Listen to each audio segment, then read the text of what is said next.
আজি অখিল গগৈ ডাঙৰীয়া তেওঁ যে ইমান যে ইলেকশ্যন খেলুৱাই আছে মানুহবিলাকক তেওঁ ক'ৰ পৰা টকা পাইছে যদি অখিল গগৈ ডাঙৰীয়াই ভাবে যে আমাৰ কোনোবা মন্ত্ৰীয়ে দুৰ্নীতি কৰি এই সম্পত্তি লৈছে তেওঁতো কোৰ্টত যাব লাগে 2009তে মোৰ বিৰুদ্ধে কিমান কথা কৈছিল তেওঁতো আদালতত যাব নোৱাৰি এতিয়া আমি যেতিয়া ইলেকশ্যন আহিব আমিতো এফিডেভিট দিম মোৰ নামত কিমান সম্পত্তি আছে মোৰ পৰিবাৰৰ নামত কিমান আছে আজিলৈকে কোনো বিজেপিৰ কাৰো বিৰুদ্ধেতো কোনেও কোৰ্টত যোৱা নাই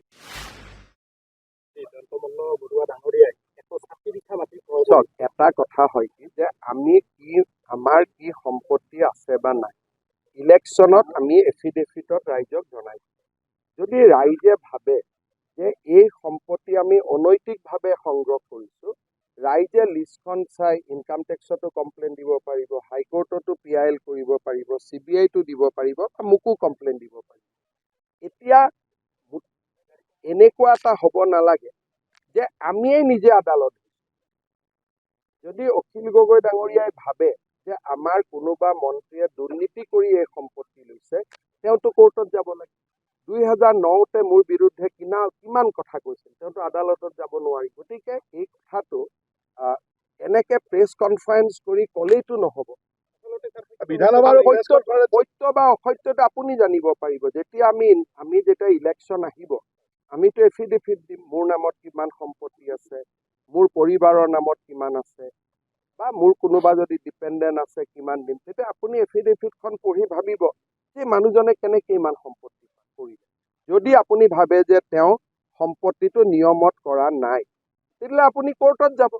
বা আপুনি আদালতত যাব কিন্তু আজিলৈকেতো বিজেপিৰ কাৰো বিৰুদ্ধে কোনো আদালতত যোৱা নাই আজিলৈকে কোনো বিজেপিৰ কাৰো বিৰুদ্ধেতো কোনেও কোৰ্টত যোৱা নাই যে এওঁ ভুল কৰি সম্পত্তি লৈছে মানুহে কোনোবাই যদি শ্ৰম কৰিব খোজে পৰিশ্ৰম কৰিব খোজে কোনোবাই যদি কাম কৰিব খোজে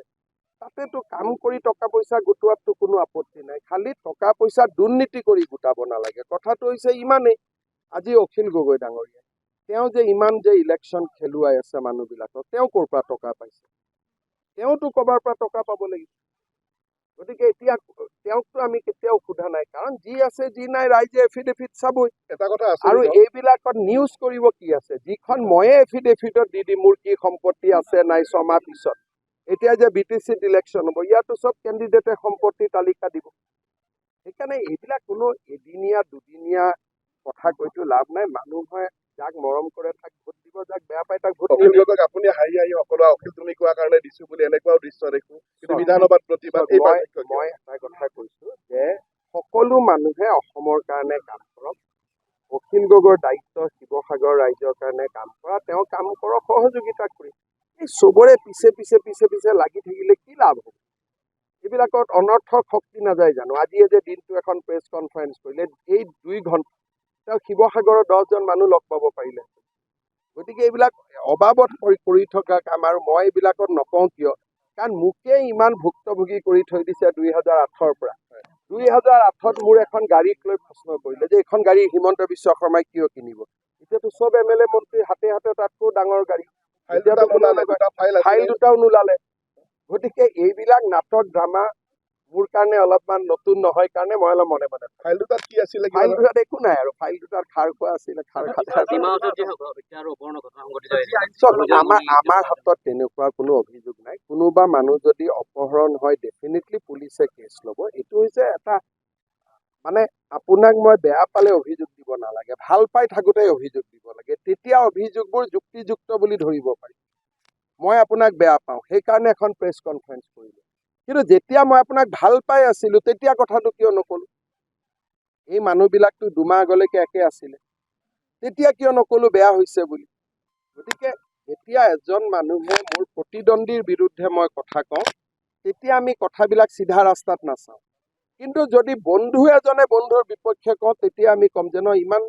ই নিজে লগত আছে কৈছে যেতিয়া কিবা এটা আছে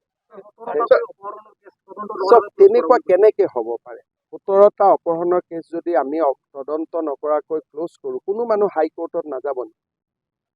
পুলিচে কেছ ক্লোজ কৰিব পাৰে জানো আপোনালোকে আইনক সুধিব কেছ ক্লোজ কৰিব অকল কোৰ্টে কেছ ক্লোজ কৰাৰ অধিকাৰ পুলিচৰ নাই পুলিচে কেছ দিব পাৰে কিন্তু পুলিচে কেছ বন্ধ কৰিব নোৱাৰে। কেছ বন্ধ কৰাৰ অধিকাৰ আমাৰ দেশত অকল আদালতৰ আছে। এটা ঘটনা ঘটিছে, বৰাকৰ মন্ত্ৰী কৃষ্ণেন্দু পালৰ সমৰ্থকে বিধায়ক কমলাক্ষ পুৰক কাইখন জ্বলাই দিম বুলি ভাবুকি দিছে। মই ভাবো যে কৃষ্ণেন্দু পাল এগৰাকী দায়িত্বশীল মন্ত্ৰী। তেওঁৰ যদি সমৰ্থকে কোনোবা বিধায়কৰ বিৰুদ্ধে কৈছে, সেই সমৰ্থকজনক কণ্ট্ৰল কৰাৰ দায়িত্ব কৃষ্ণেন্দু পালৰে। কিন্তু এটা কথাই যে অসমৰ মন্ত্ৰী যদি কোনোবা হয়, সেই মন্ত্ৰীজনে ৰাইজে ভাল পোৱাকৈ কাম কাজ কৰিব লাগে। যদি এনেকে কাম হৈ থাকে ৰাইজে বেয়া পাব। গতিকে মই ভাবো যে ময়ো গোটেই কথাটো নাজানো, আপুনি কৈছে কাৰণে কৈছো যে কোনেও কাৰো বিৰুদ্ধে লগৰ এজন MLA জ্বলাই দিম, মাৰি দিম, এইবিলাক কথা ক'লেতো মানুহে বেয়া পায়। মানে এইবিলাক ক'ব নালাগে। আৰু মই ভাবো যে কোন সমৰ্থক এটা সমৰ্থক হয় নে নহয় তাৰোতো কোনো গেৰেণ্টি নাই। স্যাৰ, অগপৰ নেতা বীৰেন্দ্ৰ প্ৰসাদ বৈশ্যই ঘোষণা কৰিছে গড়েশ্বৰত যে UPPLৰ সৈতে মিত্ৰতা হ'ব। মই তেওঁলোকৰ যদি মিত্ৰতা হয় মই শুভেচ্ছা জনাইছো। যদি মিত্ৰতা হোৱাতো কোনো বাধা নাই, কাৰণ আমি সকলো NDA। আমাৰ মিত্ৰতা নহয়, কিন্তু AGPৰ যদি UPPLৰ লগত মিত্ৰতা হয়, সেইটো নিশ্চিতভাৱে আদৰণীয় কথা। আমি তাক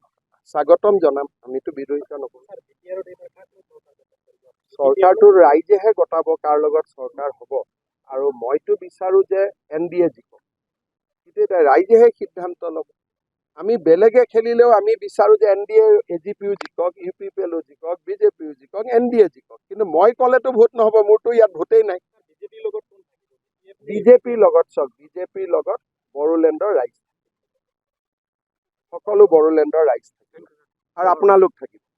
যিকোনো খবৰৰ বাবে যোগাযোগ কৰক 7099017330 লগতে 7099017110 নম্বৰত।